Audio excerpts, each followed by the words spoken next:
Hombre, Echandía y Barrera, ¿por qué se fueron? Cuando perdieron el proceso, cuando usted fue absuelto. No, ellos, el Barrera, ahí es donde yo digo, porque fíjese usted, cuando yo terminé, cuando la Corte Suprema de Justicia ordena mi libertad y se le demostró completamente, porque es que cuando la Fiscalía dice, Antonio, y los oyentes, que el recibo es falso, era lo único que había, a los 20 días fueron apareciendo 3 testigos falsos. Igualito a lo que le está pasando a Uribe ahora. Aparecieron 3 testigos falsos. El uno me involucraba con con una cantidad de cosas traído de San Andrés. El otro, un tipo que habló en la revista Semana, a ese lo mataron. Y otro muchacho, otro narcotraficante arrepentido. Ese era el testigo falso. Narcotraficante arrepentido. Él mismo lo dice, que él estuvo metido en actividades de narcotráfico, pero que ya estaba arrepentido. Ese fue un testigo falso contra mí. Pero lo más doloroso de esto es que lo que más me dolió es que la Fiscalía se le vuelve a uno el primer enemigo. Yo llegué completamente abierto a la Fiscalía porque yo creía que la Fiscalía iba, como el ente acusador, él iba a investigar, o el ente investigador, yo creía que la Fiscalía me iba a ayudar a descubrir quién eran los que hacían este montaje. La Fiscalía se volvió, corruptos, se volvió mi primer enemigo. La Fiscalía no tuvo en cuenta mi hoja de vida de 36 años en la Armada, impecables, y le creía todo a los delincuentes que le llevaban a estos señores. Y eso no puede ser posible. El fiscal que tenía ese caso era corrupto. La gente, uno se da cuenta de cuando hay corrupción en este tipo de cosas. Afortunadamente me tocó una corte que se dieron cuenta de que el asunto era... Y afortunadamente llegó a la Corte, si no... No, es que a todos los generales y almirantes, como los juzgan. Tenemos, y en ese caso mío era única instancia, ahora ya son 2 instancias, pero en el caso mío era instancia única, no había apelación,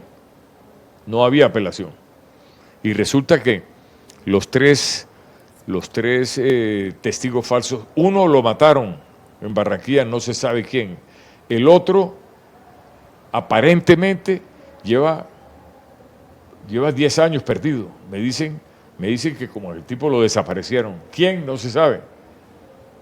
Y el otro lo condenaron a 10 años de prisión. Esos eran los testigos falsos. ¿Y cómo es posible que la Fiscalía no se dé cuenta de eso? Y los intelectuales están por fuera. Y los intelectuales alzaron vuelo y se fueron. Nunca han rendido cuentas. Ahí, el año pasado, ahora este año, hay un pobre oficial apellido que era el asesor jurídico del comandante de la Armada, que se puso a hacer un informe sin saber ni conocer lo que estaba haciendo, y ya lo condenaron este año, creo que a 4 años de prisión, y lo están, bueno, mi interés no es que lo arruinen ni nada de esas cosas, pero se puso a hacer cosas mal hechas. Pero que paguen porque el daño que hicieron es un daño horrible. Cuando a mí la Corte me ordena con el fallo que me den la liberación inmediata y sin condición, entonces yo lo primero que hago es pedirle una audiencia al presidente Uribe. Y llamo a Palacio y me dijeron, venga a hablar con el presidente. Y yo voy a hablar con el presidente Uribe y nos sentamos. El presidente llegó, ¿dónde está el almirante? Le dije, aquí estoy, presidente. Nos sentamos en su oficina, los dos. El presidente Uribe, y le dije, presidente, aquí le vengo a poner la cara. Yo no le fallé a mi país, yo no le fallé a mi institución. Le pido por favor que me devuelva donde yo debo estar y yo le paso mi retiro porque yo no voy a salir como salí. Y el presidente me dijo, sí, almirante, déjeme que yo hablo con el alto mando y con el ministro. Lógicamente, el ministro ni el general ese que era comandante general Padilla, ninguno fue capaz de decir, claro, y le dijo, él me dijo a mí, el presidente me dijeron que no era conveniente que usted volviera. Pero ¿cómo es posible que el presidente Uribe siendo presidente del, no diga, lo reintegran, orden. Eso sí, me dolió mucho de él, porque yo le servía al presidente Uribe. Le serví con alma, vida y corazón. Pero cuando yo en ese momento necesité de ese asunto, ahí se paró el asunto. Tristemente, pero así es. ¿Qué ocurrió? Entonces, ¿cómo hizo usted? ¿O ya con la imposibilidad de volver y presentar su retiro, qué pasó? No, ahí no hubo nada que hacer porque no.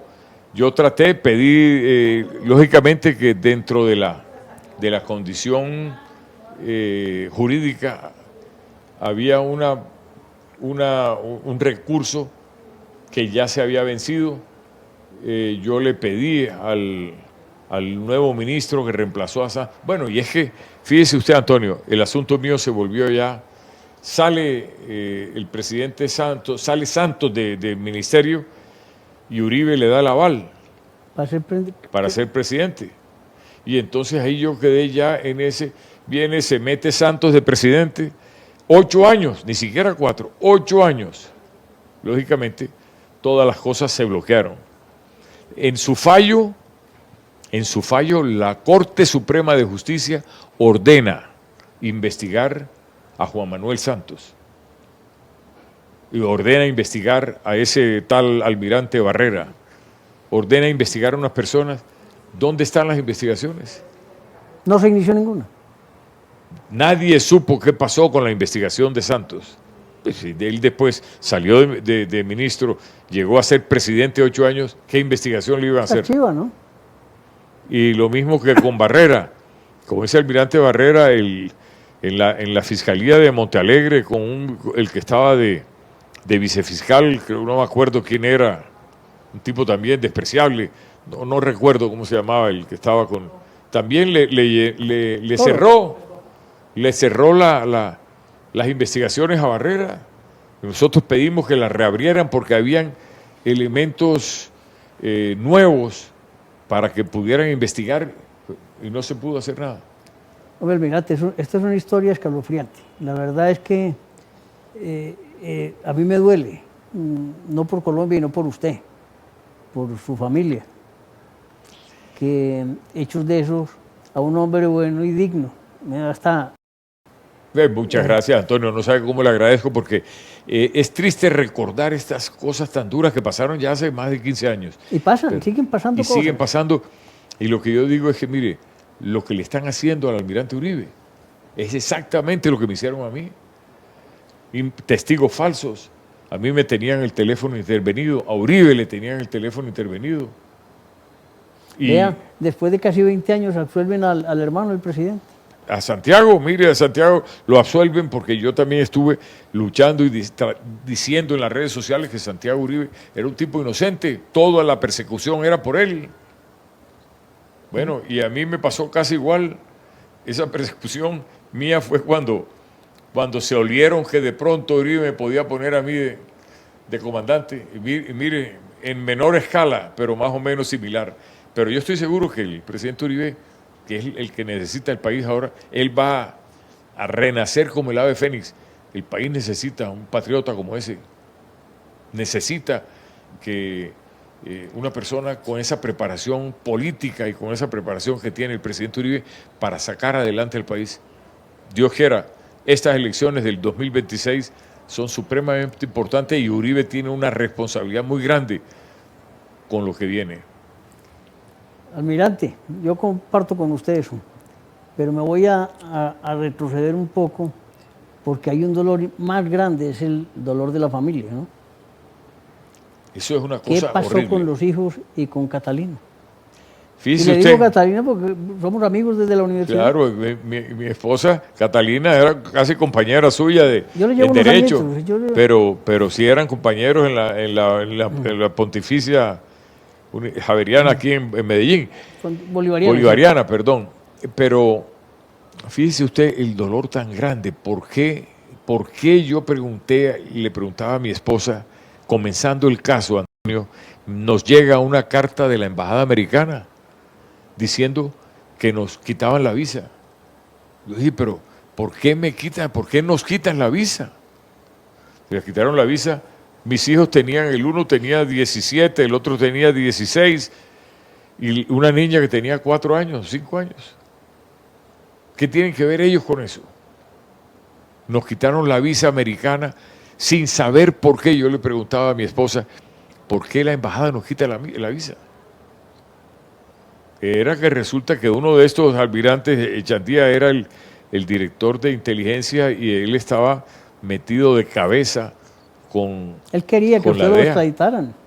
Con la DEA. Yo me acuerdo que yo hablé como yo le conté, con el senador en ese momento, senador Germán Vargas Lleras, y me dijo que el almirante Barrera le había dicho que estaban esperando, porque yo hablé con el doctor Germán Vargas y le pregunté, pero no sé qué pasa, por qué, y me dijo que él había hablado con Barrera y Barrera le había dicho, mire, estamos esperando el pedido de extradición.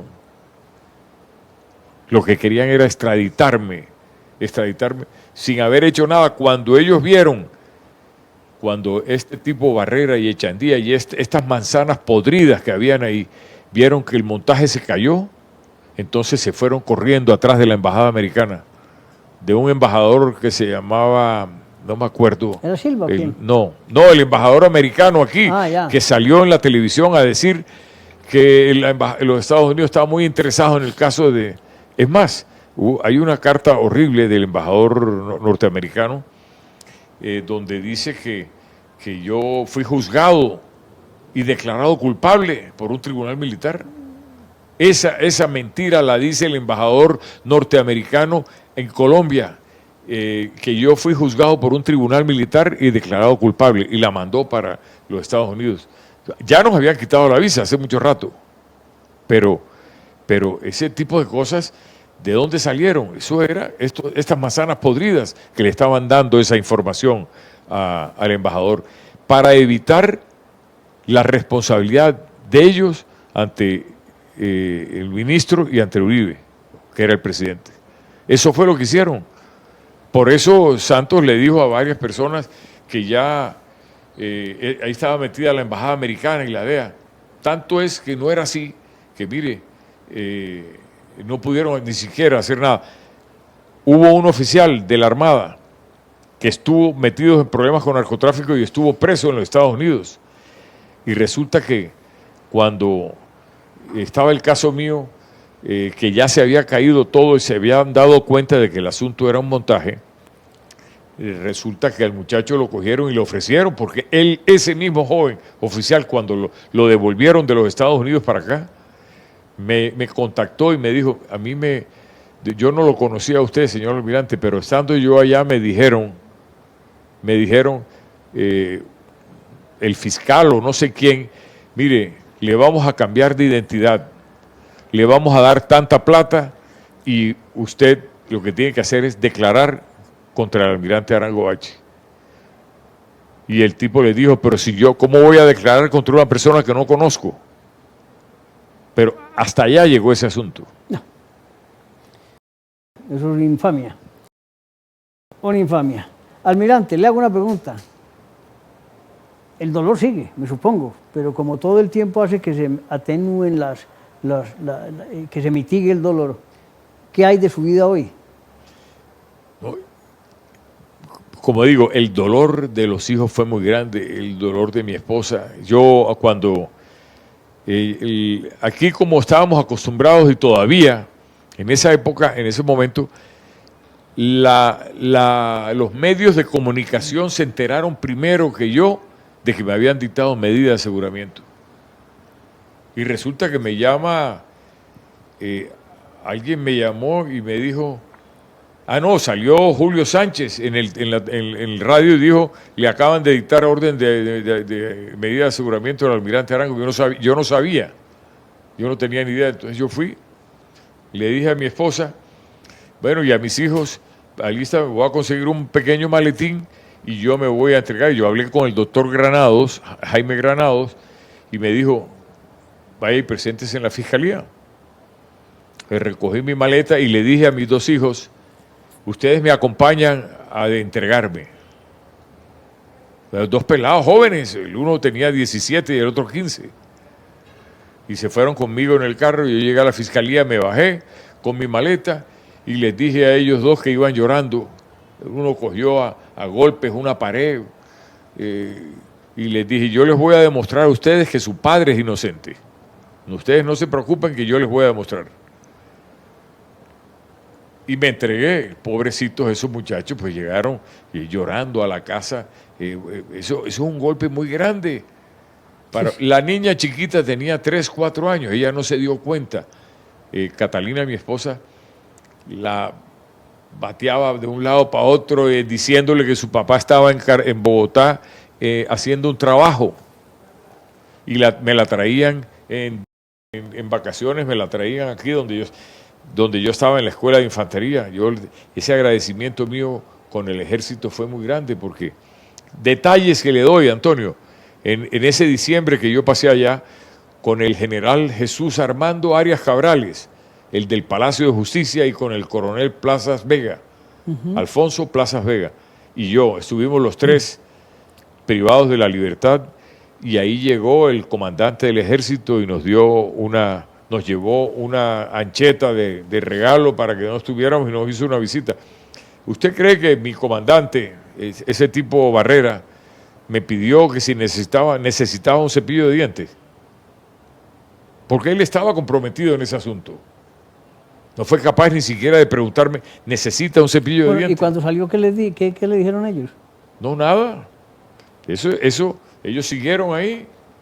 Ellos siguieron porque... ¿Santos no dejó? Vuelvo y digo, no, ya creo que Santos, no sé si estaba o no, pero el que sí estaba era el presidente Uribe.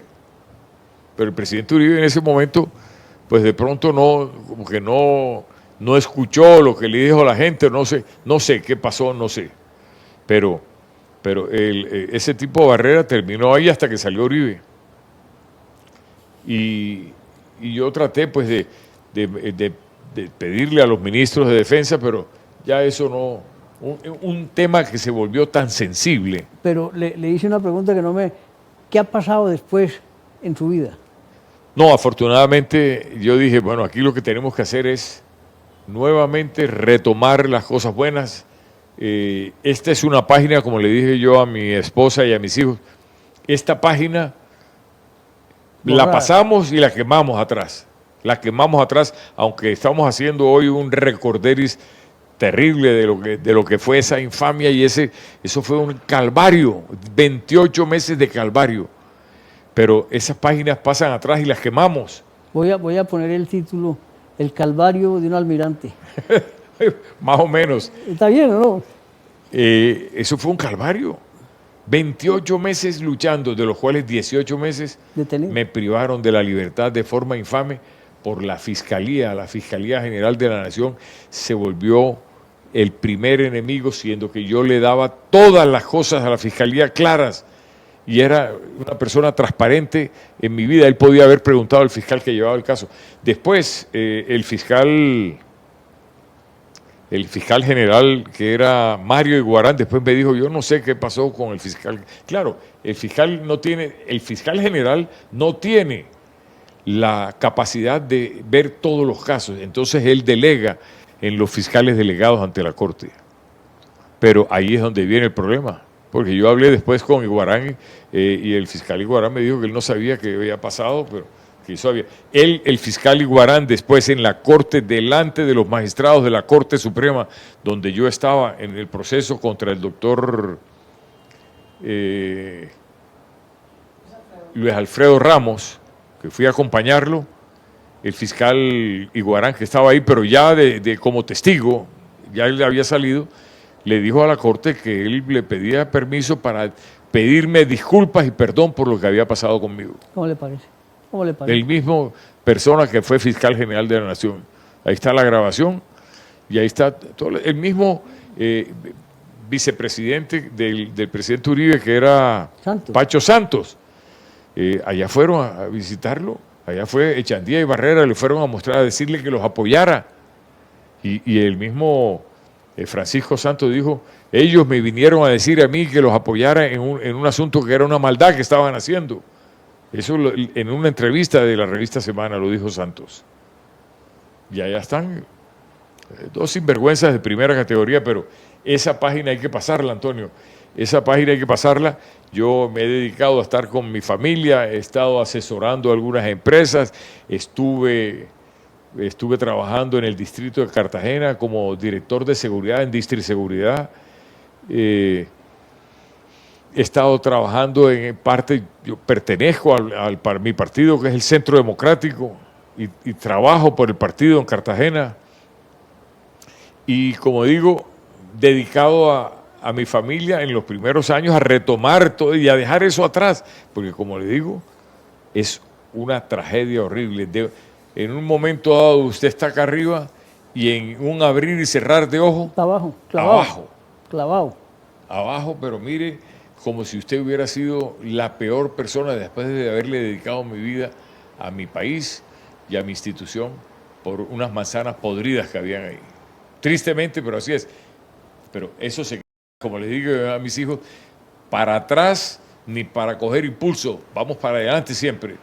Almirante, con la venia suya, voy a invitar a Catalina aquí a que pase y nos cuente el dolor de la esposa y madre. Pobrecita, porque ella, mis suegros que vivieran aquí, que en paz descanse, yo estoy seguro que sí, porque es una persona ese fue el pilar de esta lucha, ella, porque muchas veces los hogares se acaban. Claro. Los hogares se acaban cuando la persona la pone en presa ante una acusación tan grande. Los hogares se acaban en una crisis de esas o en problemas económicos.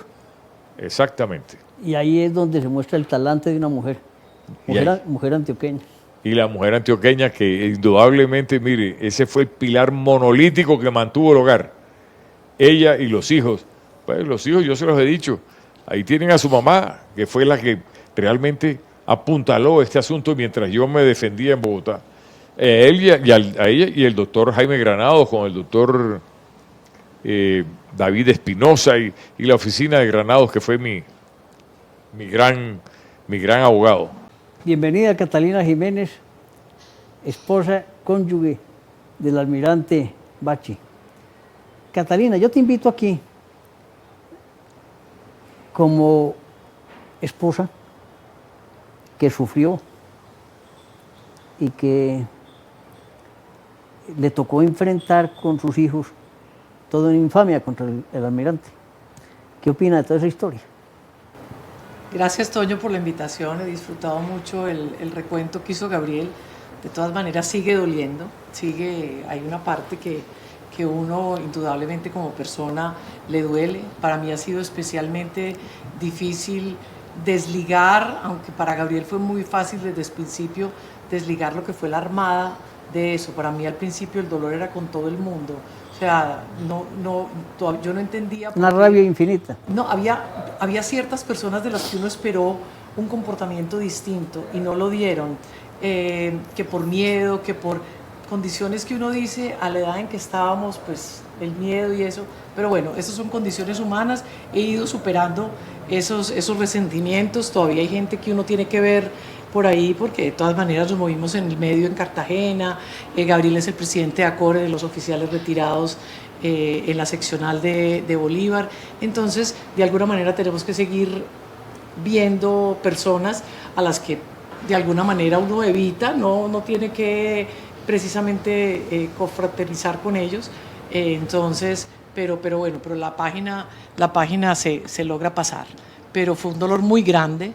Los hijos estaban en unas edades, digamos, críticas. Nicolás se acababa de graduar del colegio, se iba a Bogotá a la universidad a estudiar Derecho en los Andes en ese momento. Alejandro estaba haciendo el 10º grado y teníamos una nena de 4 años, demasiado chiquita para entender todos los cambios que se vinieron ahí. Pero fue especialmente doloroso por ellos. Yo en algún momento decía, ¿por qué tienen que sufrir mis hijos? Pero con el tiempo entendí que ese sufrimiento los formó, ese sufrimiento los hizo los seres humanos que son ahora. Aprendieron a entender, se adaptaron a las circunstancias, defendieron a su papá, incluso ambos cambiaron de carrera. A Nicolás el hecho de esto lo hizo desistir del derecho y pasarse a administración, y Alejandro, que había empezado relaciones internacionales, se pasó a derecho. No puede ser. Entonces, ambas cosas, pues digamos, Y hoy a trabajan cada uno trabaja en su campo. Nicolás vive en España, trabaja en España hace 8 años, y Alejandro es abogado y vive en Bogotá. La nena estuvo en ese tiempo, yo afortunadamente conté con la ayuda de una nana que yo tuve desde el día que nació Nicolás, el mayor, y me iba para Bogotá, 20 días estaba con Gabriel, ya cuando estuvo, digamos, privado de la libertad, porque antes viajábamos juntos a hacer todas las vueltas a Bogotá, a aprender derecho penal, porque termina uno hasta aprendiendo derecho penal, que eso es de los momentos más duros que uno tiene, es cuando uno se enfrenta con un abogado penalista. La frialdad, Y adicionalmente, ellos son sin pelos en la lengua, te dicen todo lo que puede pasar, o sea, ellos están confiadísimos en todo lo que está, pero te hacen conscientes del primer momento de la gravedad de los hechos, de lo que podía pasar, de la única instancia, o sea, repasar una cantidad de cosas en ese momento, amén de lo costoso que es un abogado penalista en Bogotá. Bueno, infinidad de circunstancias en ese momento. Ya cuando Gabriel estuvo privado de la libertad, yo iba a Cartagena 20 días, me quedaba con la nena, y en principio Alejandro, él se graduó del colegio y se vino ahí mismo para Bogotá también, y también fue un apoyo para mí ya tener los dos en Bogotá, y me estaba 20 días con Gabriel, me devolví a ver la nena, no sé qué era peor, si dejarlo a él o dejarla a ella. Cuando a los 20 días me decía, mami, ya te devuelves otra vez, devolverme, pero todas sus vacaciones la pasó, y como dice Gabriel, fue un agradecimiento infinito con el Ejército Nacional. Se portaron con nosotros en esa escuela de infantería, era como la finca para ella. Ella desde que se levantaba se ponía tenis, jugaba tenis con el papá, lo acompañaba. Ella me preguntaba a mi papá por qué no viene, sobre todo cuando fue el tema de diciembre, que fue tan duro para ella. Le dije, tu papá tiene un trabajo y no va a poder venir, pero te tengo una sorpresa. Tu papá no sabe, pero tú y yo nos vamos a ir a pasar el fin de año con él. Dije a mis hijos, ustedes se quedan el fin de año rumbeando, les parece más rico, yo me devuelvo con ella. Entonces, a celebrarle, porque fuera de esos, el cumpleaños el 1 de enero. Entonces, digamos que la hicimos partícipe de lo rico que pasaba. Gabriel, el libro que tú leíste, que lo escribió un escritor barranquillero contando las anécdotas. Gabriel me dijo un día, dije, ¿para qué vamos a escribir el libro ahorita? Era como demasiado rápido, esperemos como que se haya decantado. Y me dijo, no, yo quiero que algún día, yo lo voy a escribir para que ella algún día lo lea y ella entienda qué fue lo que pasó.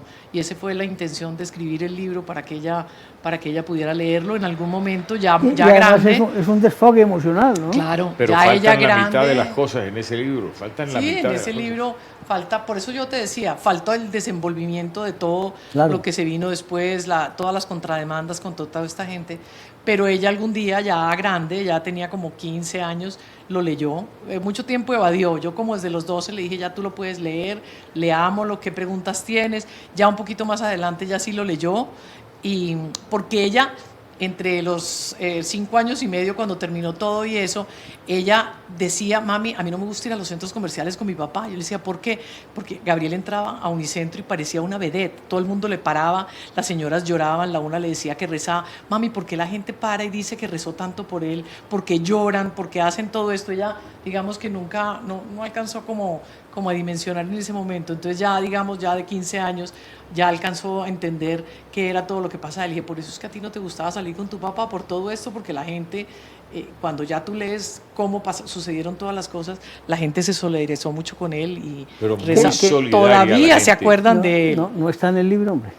Esa parte no, por eso te digo, porque el libro fue escrito muy recién que terminó. Habrá que hacer una segunda parte, ¿no? Sí, hay que hacer una segunda parte porque ha tenido mucho desenvolvimiento. Pero la parte, una de las cosas también que lo golpea una cosa de estas no es solamente el dolor de la familia, sino la parte económica, Antonio.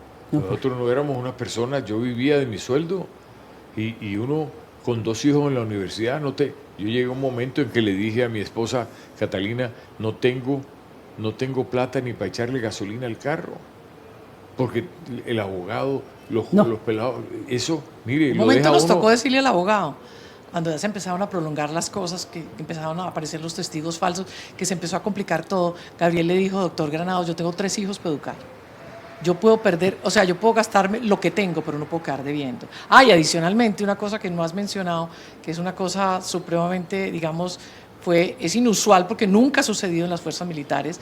El Ministerio de Defensa demandó a Gabriel por revelación de secreto por 5.000 millones. O sea que nosotros hace 17 años estábamos enfrentados a quedar debiendo 5.000 millones en caso de que lo hubieran condenado por ese tema. Eso es inusual. Nunca de la vida el Ministerio de Defensa se había constituido en parte civil para demandar a un almirante. ¿Y ustedes contrademandaron? Claro, con el fallo ¿Y ganaron? de la Corte completamente. El fallo no solamente decía que Gabriel era inocente, sino que lo más cruel de todo era que los hechos nunca habían ocurrido. O sea, que ellos habían pasado la huella, pero ustedes no hablaron mucho del tema que te involucraron después, que ellos, para no dejar caer el cuento, cuando se cayó lo de la huella, dijeron que Gabriel había permitido el movimiento de una fragata cerca de San Andrés, en San Andrés, cerca de San Andrés, y por eso fue que vincularon y le dieron la razón al tema de que eso era la DEA y que eso era lo que estaba investigando la DEA y todo. Entonces, ese era el asunto. Entonces, ¿demandaron ustedes después? Nosotros demandamos. ¿Y hubo un fallo a favor de Hubo falla a favor de nosotros, sí, muy señor. Bien. Y se murió el otro de los 5.000 millones contra ustedes, sí, obviamente, porque se convirtió en un fallo favorable. Claro que sí. Hombre, eso es increíble. Que eso no cabe en la cabeza de nadie, la maldad humana. La maldad. Yo me aterro y hay veces que me pongo sensible porque también recuerdo una historia, ¿no? Entonces, la maldad nos va a matar. ¿Sabes qué decían muchos de los suboficiales y de los oficiales jóvenes y los cadetes que Gabriel había tenido? Señor almirante, si eso se lo hicieron a usted, imagínese qué nos pueden hacer a nosotros. Yo decía, debería haber un castigo dentro de la Armada para que la gente se dé cuenta que es que eso no se puede hacer, que eso no se puede dar, pero desafortunadamente... Pero hoy podría ser posible que esos dos señores, Barrera y Echandía, pues fueran hoy retirados después de haberse probado todo esto, hasta de la pensión que tiene el ejército, una cosa similar. Tendría que llegar alguien con pantalones para hacer una cosa Una cosa como hizo Milei en Argentina hoy con la Kirchner. Ahorita con la Kirchner. Hay que dar ejemplos, porque este país necesita eso, ¿no? Y que es con lo que yo lucho cuando te digo un poquito del tema de perdonar a muchas personas que en el diario vivir los tenemos que ver porque vivimos en una ciudad pequeña y los tiene uno que ver. En Colombia se nos olvidó hacer la sanción moral. Es que uno tiene que aprender a hacer la sanción moral. Yo no tengo por qué saludar a una persona que me causó un daño. O sea, no tengo por qué estar viendo personas ni compartiendo con personas que me hicieron daño. No por rencor, sino que, o sea, es que eso no, de ninguna manera esa persona nunca ha mostrado arrepentimiento de nada, nunca ha dicho, oiga, yo me equivoqué, hice una declaración que no, o sea... Hubo un almirante que hizo una declaración y basado en esa declaración que le estaba dando, porque él aspiraba a ser el reemplazo de Barrera, por eso le dictaron medidas de aseguramiento a Gabriel. O sea, yo digo, yo lo veo ahorita, yo digo, oye, en su vida ha dicho una palabra, ha habido muchísimos almirantes que han llamado con posterioridad al evento, pidieron perdón, nos engañaron, perdón, o sea, nos equivocamos o le creímos al otro personaje y todo, pero hay otros que no, piensan que eso tenía que ser, que pasó así ya, como si nada, y esa es la vida, desafortunadamente.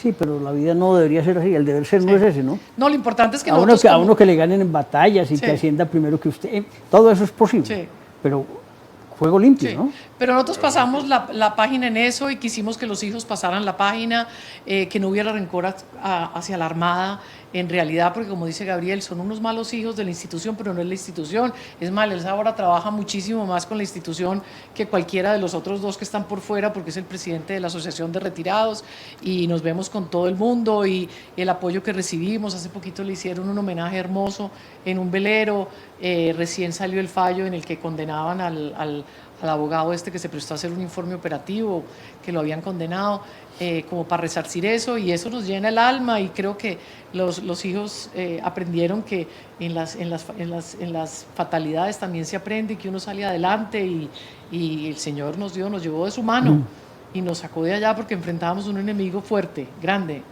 miedoso. Me acuerdo el día que nos paramos y entraron los magistrados vestidos de negro, no, la primera audiencia. Y yo le dije a Gabriel, ¿nosotros qué estamos haciendo aquí? O sea, yo en ese momento como que dimensioné en qué estábamos. O sea, llevábamos 2 años, llevábamos 1 año y medio de proceso y yo dije, ¿nosotros qué estamos haciendo en la audiencia preparatoria? Dios mío, ¿nosotros qué estamos haciendo en la Corte Suprema de Justicia? nunca habíamos estado comprometidos con ninguna actividad fuera de la ley. ¿Qué hacemos aquí? Pero mire, y como le digo y le repito, igualito a lo que le ha pasado al presidente Uribe, testigos falsos acusándolo falsamente, teléfono intervenido, una persecución tremenda, a un nivel de pronto un poco más, pero exactamente igual a lo que ha pasado.